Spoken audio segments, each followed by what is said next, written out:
Армысыздар, 25 телекомпаниясының эфирінде айтарым бар бағдарламасы студия тізгінінде мен Бекбол Мырзахан. Бүгінгі хабарымызда біз заманауи кітапхана туралы сөз қозғаймыз. Осы төңіректегі сауалдарымызға Павлодар облыстық көзі көрмейтін және нашар көретін азаматтарға арналған арнайы кітапхана басшысы Алпысбай Әбділұлы жауап беретін болды. Студиямызға қош келдіңіз. Қош көрдік.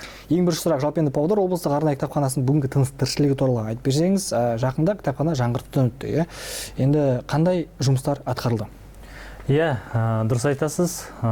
Кітапханамыз күрделі жөндеу жұмыстарынан өтті. Енді бұл кітапхана 50 жылдан астам тарихы бар біздің рухани ғимаратымыз.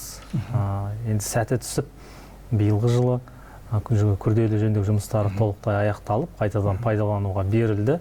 Кітапхананың екінші тынысы ашылды деп айтуға болады. Тіпті біздің кейбір келіп жататын оқырмандарымыз ішін сыртын көріп, адам танымастай өзгерген екен деп өздерінің жақсы бағаларын беріп жатыр. Енді толықтай күрделі жөндеу жұмыстары жасалынды және сонымен қатар бұрын енді кітапхананың еңсесі өте биік болатын, жаңа оқу залына қосымша екінші қабат салынды, пайдалануға берілді. Ол бұл кітапханамыздың енді ішкі жаңаға еңсесі, төбесі өте биік болды. Соны біздің мердігерлеріміз сәтті пайдаланып, екінші қабатты жасап берді. Осының нәтижесінде кітапханамыздың аумағы 100 шаршы метрге жуық аумаққа кеңейіп отыр. Бұл да біз үшін және біздің оқырмандарымыз үшін өте бір қуанышты жаңалық. Өйткені бұрынғы кездері енді кітапханамыз сәл тарлық ететін себебі жаңа оқырмандар көп келіп қалады. Кейбір кезде жаңаға бір арнайы мерекелерде, үлкен шаралар кезінде біздің оқырмандарымыз кейде бір сыймай қалып жататын жағдайлар болған. Ал енді қазіргі таңда осы мәселеміз шешілді деп толыққанды айтуға болады. Және енді кітапхананың аумағы кеңейгеннен кейін қызмет көрсету сапасы, қызмет көрсету түрлері де қазіргі таңда арта түсті деп айтуға болады. Керемет. Жалпы жаңартылған кітапхананың оқырмандарға беретін басты мүмкіндіктері қандай? Басты мүмкіндіктері енді қазіргі таңда білесіздер, кітапханалар тек кітап оқытумен ғана шектелмейді. Бұл бізде әмбебап қызмет атқаратынымыз белгілі. Сондықтан енді біздің кітапханамыздың өзінің аты айтып тұрғандай, көзі көрмейтін және нашар көретін азаматтарға арналған кітапхана бірінші кезекте. Ал екінші кезекте бұл жерде біздің басқа да қарапайым оқырмандарымыз да бұл жерге келіп, толыққанды жаңа кітап оқуына, мәдени, рухани іс-шараларға қатысуға, бос уақытын тиімді, пайдалы, қызықты өткізуге мүмкіндіктері бар. Керемет. Яғни қарапайым, менің өзім сіздерге барып, мүмкіншіліктеріңізді қолдана аламын. Керемет. Жалпы енді заманауи технологиялар дейді ғой, енді қазір енді қандай жаңа жүйелер, жаңа мүмкіндіктер бар сіздерде? Бұл күрделі жөндеу жұмыстары өткеннен кейін тек қана күрделі жөндеу жұмыстары ғана өтіп қана қойған жоқ. Біздің техникалық әлеуетімізде, базамызда толыққанды түбегейлі жаңартылды деп айтсақ болады.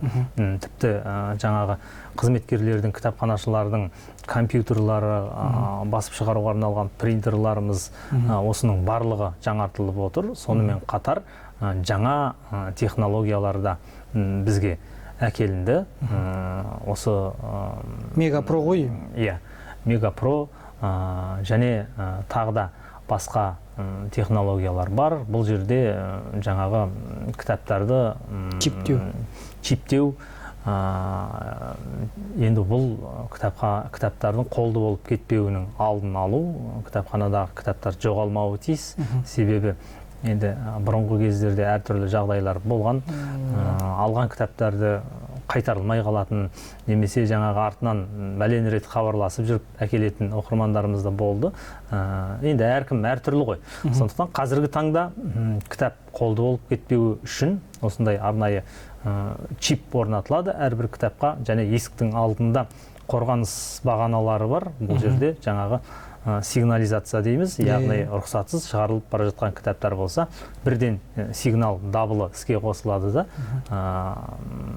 жаңағы біз қолды болатын кітаптардың сондай бір келеңсіз қылықтардың алдын алуға мүмкіндігіміз бар. Сонымен қатар енді оқырман билеті арқылы жаңағы арнайы аппаратымыз бар. Сол жерде өзіміздің оқырмандарымыз өз беттерімен ақ кітаптарын, оқырман билетін арнайы жаңа құрылғының үстіне қойып, кітаптарын қойып, өз беттерімен де кітаптарды ала алады. Және қайтадан дәл солай оқып болғаннан кейін кітапты қайтарып бере алады. Сонымен қатар қашықтықтан кітапқа тапсырыс беру қызметі де қазір іске қосылып жатыр. Бұның да арнайы өзінің аппараты бар.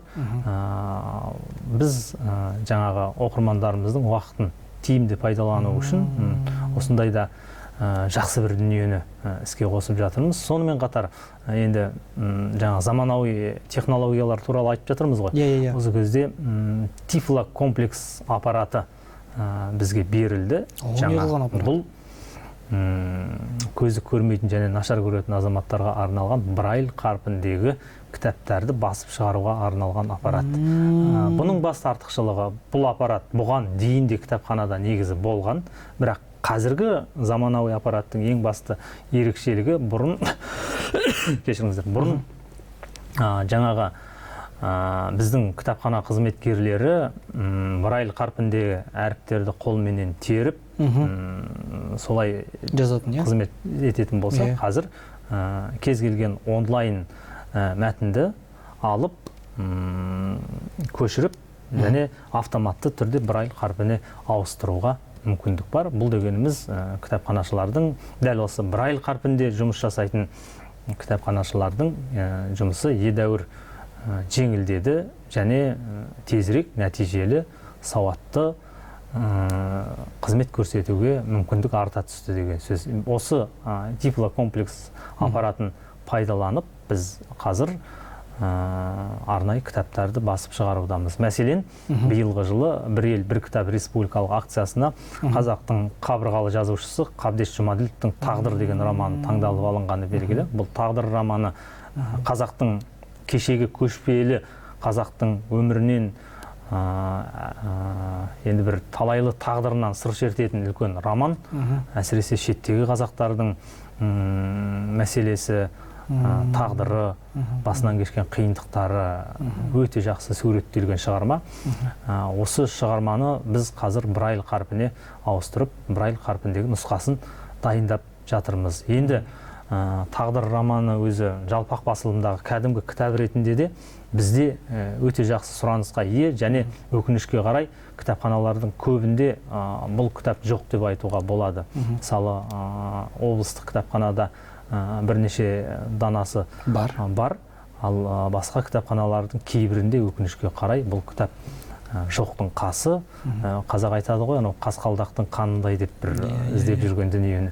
Сол қасқалдақтың қанындай құнды шығарманың бірі осы Қабдеш Жұмаділовтің «Тағдыр» романы. Біз енді осы олқылықтың орнын алайық деп, қазір осы «Тағдыр» романның Брайль қарпіндегі нұсқасын дайындаудамыз. Керемет. Жалпы енді осы сізге айтып отырған романды сіз айтқан жаңа технология арқылы басқа қаладан, мысалы Алматы, Астана қаласының тапсырыс арқылы алдыруға болады.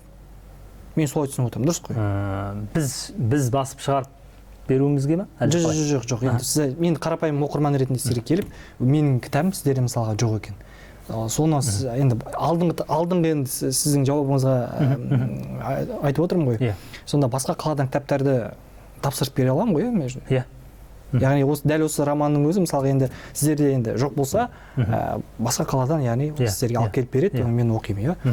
Бұл өте керемет деп ойлаймын. Жалпы сонымен қатар жаңағы сіз айтып отқан осы тағы да қандай шығармалар осы оқырмандардың сұранысына қазір жоғары ие?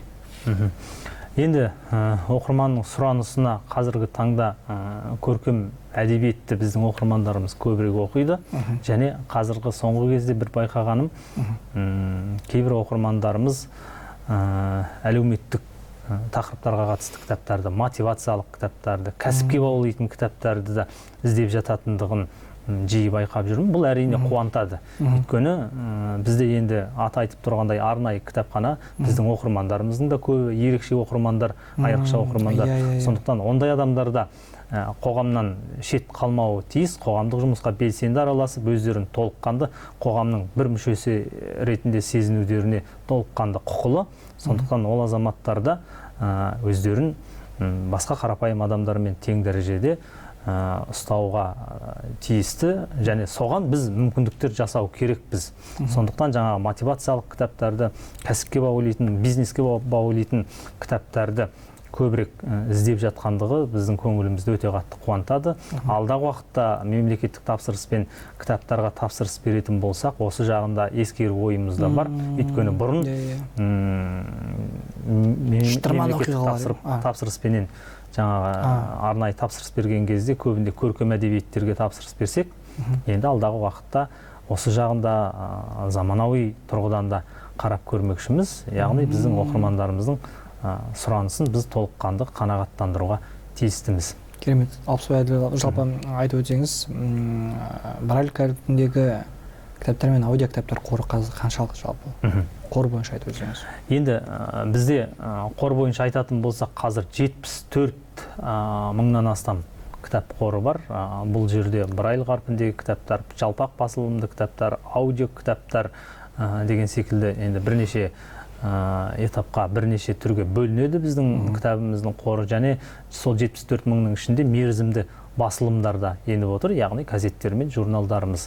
Енді газет журналдардың ішінде де күнделікті газет журналдар, сонымен қатар балаларға арналғанда біздің газет журналдарымыз бар. Жаңа мен сөзімнің басында айтып өткендей, біз тек қана мүмкіндігі шектеулі жандарға ғана қызмет көрсетпейміз. Әмбебап. Біз әмбебап кітапхана ретінде енді қазіргі заманға сай, талапқа сай біз барлық жандарға қызмет көрсетуге тиістіміз. Сондықтан біздің осы кітапханамыз орналасқан қаламыздағы аумақтағы балалар да, мектеп жасындағы балалар да өте жиі бізге келіп тұрады. Сонымен қатар бізде арнайы мектеп интернаттары бар, яғни көру қабілеті нашар балалар менен балаларды оқытатын арнайы мектеп интернаттары бар, арнайы балабақшалар бар. Сол балабақшалар мен де мектеп интернаттарымен де біз жаңағы қоян-қолтық жұмыс жасаймыз. Сонымен қатар әлеуметтік осал топтар бар, қарттар үйі бар, басқа да осындай әлеуметтік осал топтар бар. Ол адамдарды да біз назардан тыс қалдырмаймыз. Мерекелік шараларға, әртүрлі әдеби мәдени шараларда осындай әлеуметтік осал топтарды да қамтамасыз етеміз.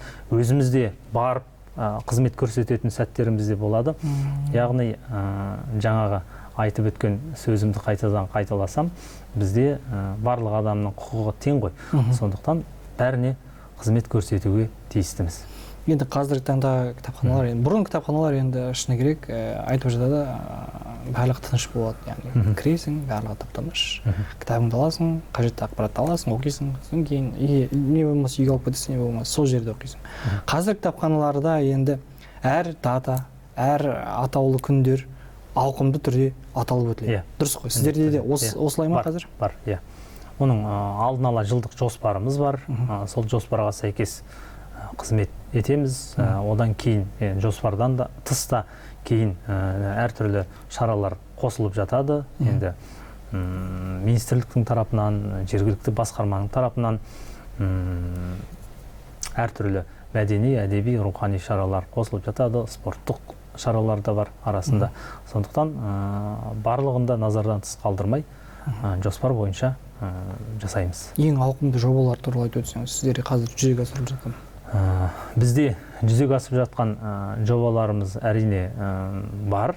Соның ішіндегі ең бір республика көлемінде басқа кітапханалардың қызығушылығын тудыратын бұл Доми Соль деген жоба. Бұл Доми Соль аты айтып тұрғандай, яғни музыкаға, әуенге қатысты жобамыз. Бұл жерде біздің кітапханамызда Жамиля Ақанқызы деген кәсіби музыкалық білімі бар кітапханашымыз жұмыс жасайды.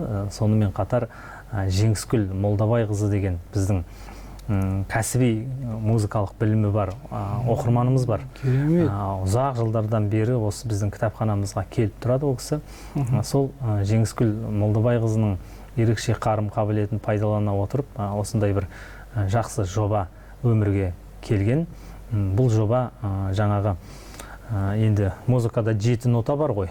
Сол 7 нотаны брайль үлгісінде біздің ерекше оқырмандарымызға ұсыну. Бұл өте қызықты жоба, өте тың жоба. Сондықтан осыдан бір жыл бұрын, қателеспесем, республикалық рухани қазына деген үлкен мәдени фестиваль бар, республикалық фестиваль. Осы фестивальға да осы жоба ұсынылған болатын. Сол кезде жаңағы республиканың түкпір-түкпірінен келіп отырған мәдениет қызметкерлері, әртүрлі кітапханалар осы жобаға ерекше қызыққан болатын. Әлі күнге дейін тіпті осы жуырда ғана Абай облысындағы осы облыстық арнайы кітапхана осы жобаны аттай қалап сұрады. Біз арнайы видео көрсетілім жасап, осы жоба бойынша ол кісілерге жібердік. Өйткені біз республикамыздағы, еліміздегі басқа да арнайы кітапханалармен қоян-қолтық жұмыс жасаймыз. Әрқайсыменен жеке-жеке қазір араласуға тырысып жатырмыз. Кейбір кітапханалармен алдағы уақытта аймақаралық жобалар жасасақ деген ойымыз бар. Себебі біз бір жерде отырсақ дамымаймыз, алға баспаймыз. Сондықтан алдағы уақытта республикадағы басқа кітапханалардың да әлеуетіменен танысып, бірге жұмыс жасасақ, біз алға басамыз деп ойлаймыз. Өйткені құр өзіңнің ғана қазаныңда, бір қазанда қайнай берсең, тірлігіміз алысқа бармайтыны белгілі. Сондықтан олардың да, басқа кітапханалардың да жақсы тұстары, артықшылықтары бар ғой. Сондықтан біз олардан үйренсек, олар бізден үйренсе, бір-бірімізбен тәжірибе алмасып, бір-біріміздің кем-кетігімізді толтырып, қоян-қолтық жұмыс жасаған өте жақсы нәтижелі болады деп ойлаймын. Керемет жауап. Енді біздегі бағдарлама өз мәресіне жетіп қалыпты. Соңғы сұраққа жауап берсең, жалпы алдағы уақытта кітапхананы дамытуға қатысты қандай жоспарлар бар? Кітапхананы дамытуға қатысты жаңа айтып өттім. Сол республикалық кітапханалар менен алда аймақаралық жобаларды ұйымдастырсақ деген ойымыз бар. Сонымен қатар жаңа айтып қалдым ғой, біз көру қабілеті нашар балалармен де, мектеп жасындағы, балабақша жасындағы балалармен де жұмыс жасаймыз деп, сол жаңағы біздің тифло кешенді аппараттарымызды тиімді пайдалана отырып, алдағы уақытта балаларға қатысты брайль қарпіндегі және аудио нұсқадағы кітаптарымызды шығарғымыз келеді. Осындай бір өзіміздің жоба жоспарымыз бар. Бұл бұйыртса жүзеге асады деген ойдамыз. Енді біздің алға қойған мақсатымыздың ең бастысы бұл осындай ерекше оқырмандарға қызмет көрсету және басқа да оқырмандарды назардан тыс қалдырмай, олардың да көңілінен шыға білу. Сондықтан алдағы уақытта нәтижелі, заманауи, тек заманауи деп бір өте жеңіл емес, бірақ өзіміздің бұрынғы байырғы дәстүрлі кітапхана қызметінде сақтай отыра, алдағы уақытта бір жақсы нәтижелі жобаларды жүзеге асырамыз деген ойымыз бар. Керемет, Алсу Әбілеу, алтын уақытыңызды бөліп, біздің студиямызға келгеніңізге алғысымызды білдіреміз. Сіз айтқандай, біздің павлодар халқы да осы кітап оқу мәдениетін қолына алып, сіздердің кітапханаларыңызға қатары артады деген біздің сенімдеміз. Енді біз соны тілектеспіз. Сізге көптен көп рахмет. Телекөрермендер, айтарым бар бағдарламасы осымен тәмам. Әр сейсенбі мен бейсенбі аралығында кешкі 19:30-да өзекті тақырыптар бірге талқылайық. Қайтаруларыңыз бар болса хабарласыңыздар. Нөміріміз 55 76 40. Амандықта жүздескенше.